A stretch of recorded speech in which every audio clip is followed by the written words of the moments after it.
ఏలూరు రోడ్లో వరి వేసుకున్న రైతులు తీవ్రంగా ఈ మొంతా తుఫాన్ తో నష్టపోవడం జరిగింది.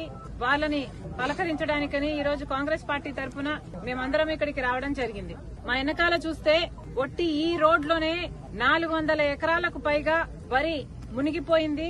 పంట దేనికి పనికి రాకుండా పోయింది. ఇలా మొంతా తుఫాను మన రాష్ట్రంలో చేసిన బీభత్సానికి మొత్తం రైతాంగం తీవ్రంగా నష్టపోయారు. అసలే అప్పుల్లో ఉన్నారు.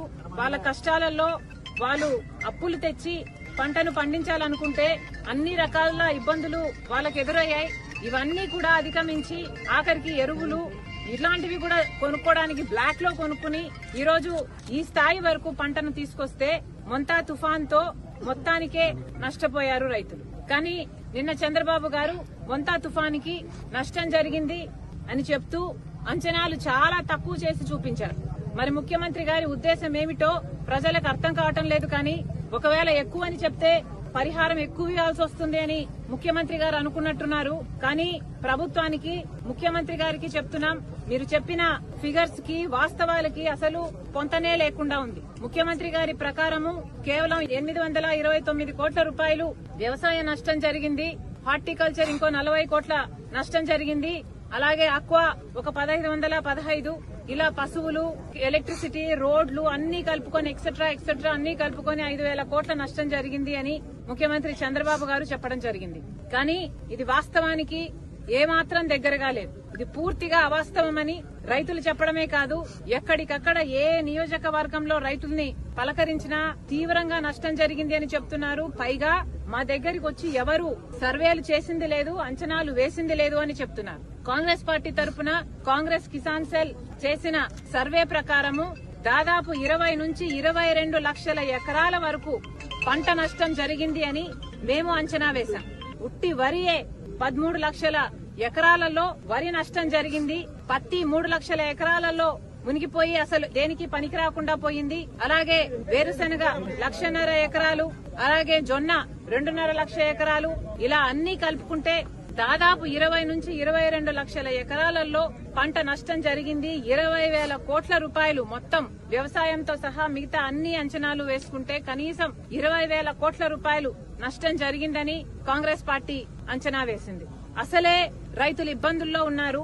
ఇప్పటికే రైతులకి గిట్టుబాటు ధర లేదు, మద్దతు ధర లేదు. కష్టపడి పండించినా కూడా వరికి సైతం అమ్ముకునే దిక్కు లేదు. ఇప్పటికీ కూడా వరి ఎన్ని ఇబ్బందులు ఎదురైనా అన్ని అధిగమించి రైతు పండించినా కూడా మిల్లర్ల దగ్గర మళ్లీ నష్టపోతున్నారు. ఇదివరకే ఇప్పటికే ఈ పరిస్థితి ఉంటే మరి ఈ తుఫాన్ దెబ్బతో రైతులు ఇంకా నష్టపోయారు. కనీసం 35,000 రూపాయలు ప్రతి ఎకరాకు మేము ఖర్చు పెట్టాము. అదంతా బూడిదలో పోసిన పన్నీరే, మొత్తానికే పోయినట్టే, అసలు ఏమీ చేతికి రాదు అని ఇక్కడ రైతులు చెప్తున్నారు. మోడీ గారు మన రాష్ట్రానికి వస్తున్నారు, చక్కగా మాట్లాడుతున్నారు, పోతున్నారు. కానీ ప్రత్యేక హోదా 10 సంవత్సరాలుగా ఎందుకు ఇవ్వటం లేదు అని మాట్లాడటం లేదు. అమరావతికి మాకు నిధులు కావాలి అంటే అప్పులు ఎందుకు ఇస్తున్నారో మాట్లాడటం లేదు. విశాఖ స్టీల్ ప్రైవేటీకరణ చేయబోము అని మనకు హామీ ఇచ్చి వెళ్లటం లేదు. పోలవరం ప్రాజెక్టు 45 మీటర్లలో R&R ప్యాకేజీలు అందరికీ ఇస్తాము అన్న హామీ ఇవ్వటం లేదు. ఇలా మనకు రావాల్సిన విభజన హామీలలో ఏ ఒక్క దాని గురించి మాట్లాడకుండా చక్కగా మోడీ గారు వస్తున్నారు. ఆయన పార్టీకైనా ఏది చెప్పాలనుకుంటున్నారో అది చెప్పి వెళ్లిపోతున్నారు. దాంతో చంద్రబాబు గారైనా పవన్ కళ్యాణ్ గారైనా ఎందుకు మురిసిపోతున్నారో మరి మురిసిపోతున్నారు. ఆయన యుగ పురుషుడు, యూనివర్స్ పురుషుడు అన్నట్టుగా ఎత్తేస్తున్నారు. మరి ఇది ఎక్కడి న్యాయం అని అడుగుతున్నాం. మనకు కావాల్సిందేమిటి? ఆంధ్ర రాష్ట్రం కేంద్రానికి చేస్తున్నదేమిటి? ఈ రోజు కేంద్రంలో బీజేపీ ప్రభుత్వం అధికారంలో ఉంది అంటే దానికి కారణం ఇక్కడ ఆంధ్ర రాష్ట్రంలో ప్రజలు వేసిన ఓట్లకి చంద్రబాబు గారు, పవన్ కళ్యాణ్ గారు ఇస్తున్న మద్దతు. అంటే ఈ రోజు బీజేపీ నిలబడి ఉంది అంటే దానికి కారణం ఆంధ్ర రాష్ట్ర ప్రజలు. ఆంధ్ర రాష్ట్ర ప్రజలు వేసిన ఓట్లతో, ఈ బలంతో, ఈ ఎంపీలతో అక్కడ కేంద్రంలో బీజేపీ అధికారంలో ఉంది. కానీ మన అవసరాలు ఎప్పుడూ కనిపించలేదు బీజేపీ పార్టీకి, మోడీకి. ఆంధ్ర రాష్ట్రం ఎప్పుడైనా కనిపించింది అంటే ఎన్ని ఓట్లు వస్తున్నాయి, ఎన్ని సీట్లు వస్తున్నాయి, మాకెంత బలం ఇస్తున్నారు. గత ప్రభుత్వమైనా అంతే, ఈ ప్రభుత్వమైనా అంతే. మాకేమొస్తుంది అని చూసుకుంటున్నారు తప్పితే మనం ఏం చేస్తున్నాం ఆంధ్ర రాష్ట్ర ప్రజలకు అని ఇప్పటి వరకు మోడీ గారు ఒక్కసారి కూడా ఆలోచన చేసింది లేదు. మరి ఇక్కడ ప్రజలు ఎలా బతకాలి? అసలు ఈ రైతుల పరిస్థితి ఏమిటో చంద్రబాబు గారు సమాధానం చెప్పాలి. కనీసం ఇది వరకు పంట బీమా అయినా ఉండేది. పంట బీమా లేకపోతే రైతులు కట్టుకునే పరిస్థితి లేదు. రైతులు కట్టాల్సిన వాటా కూడా ప్రభుత్వమే కట్టాలి అని డిమాండ్ చేస్తున్నాం.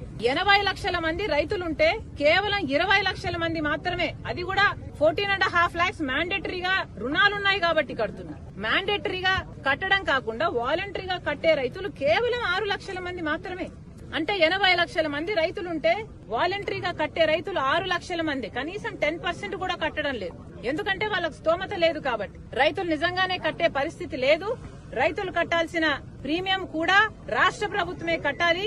ఈ బీమాని పేడ్ ప్రీమియం కాకుండా ఉచిత బీమాగా రాష్ట్ర కేంద్ర ప్రభుత్వాలు దీన్ని తయారు చేయాలని చంద్రబాబు గారు దీని మీద నిజంగానే దృష్టి పెట్టి 80 లక్షల మంది రైతులందరికీ కూడా ఉచిత బీమా వర్తింప చేయాలని కాంగ్రెస్ పార్టీ డిమాండ్ చేస్తోంది. ఫ్లోర్ ఆఫ్ ద హౌస్ లో కేంద్ర మంత్రి గారు చెప్పిన విషయము, జగన్మోహన్ రెడ్డి గారి ప్రభుత్వం 3100 ఎన్నో కోట్లను బకాయిలను పెట్టింది, పంట బీమా కట్టలేదు కాబట్టి మేము కూడా ఇవ్వలేదు అన్నారు. పోనీ చంద్రబాబు గారి ప్రభుత్వం వచ్చిన తర్వాత ఈయనైనా ఏమైనా చేస్తాడు అంటే 1 సంవత్సరంన్నర గడిచిపోయింది, ఈయన కూడా ఏమీ చేయలేదు. ఇప్పుడు చంద్రబాబు గారు చెప్తున్న మాట ఏమిటి అంటే రైతులు కొంచెం కడతారు, ప్రభుత్వము కేంద్రము కలిసి మిగతాది షేర్ చేసుకుంటామని చెప్తున్నారు. దాంతో ఇప్పుడు కేవలం వడ్డీ తీసుకుంటున్న రైతులకు మ్యాండేటరీగా 14.5 లక్షల మంది రైతులకు మాత్రమే ఈ బీమా వర్తిస్తుంది. అది కాకుండా వాలంటరీగా కేవలం ఒక 6.5 లక్షల రైతులు మాత్రమే ఈ బీమా ప్రీమియంలు కడుతున్నారు. అంటే మన రాష్ట్రంలో 80 లక్షల మంది రైతులుంటే కేవలం 21 లక్షల మంది రైతులు మాత్రమే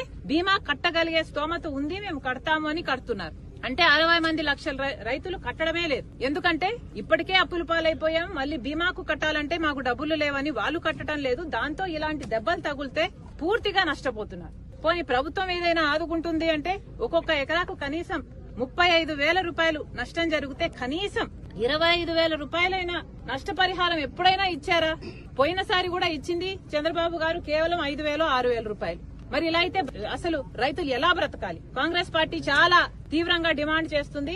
కనీసం ఒక్కొక్క రైతుకి ఒక్కొక్క ఎకరాకి 25,000 రూపాయలు, ఈ తుఫాన్ తో నష్టపోయిన ప్రతి ఎకరాకి 25,000 రూపాయలు నష్టపరిహారం చెల్లించాలి. అంతేకాదు చంద్రబాబు గారు పూర్తిగా మళ్లీ సర్వే చేపించాలి, ఎన్ని ఎకరాలు నష్టపోయింది అని వాస్తవానికి దగ్గరగా ఉండే అంచనాలు వేయాలి.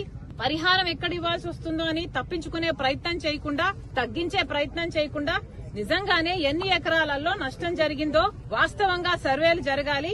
ప్రతి ఎకరాకి 25,000 రూపాయలైనా కనీసం నష్టపరిహారం ఇవ్వాలి. మోడీ గారిని కూడా డిమాండ్ చేస్తున్నాం, ఇది నేషనల్ డిజాస్టర్ గా దీన్ని పరిగణలోకి తీసుకోవాలి. ఈ రాష్ట్రానికి కావాల్సిన నిధులైతేనేమి, ఆదుకోవడం అయితేనేమి మోడీ గారు శ్రద్ధ చూపాలని డిమాండ్ చేస్తున్నాం.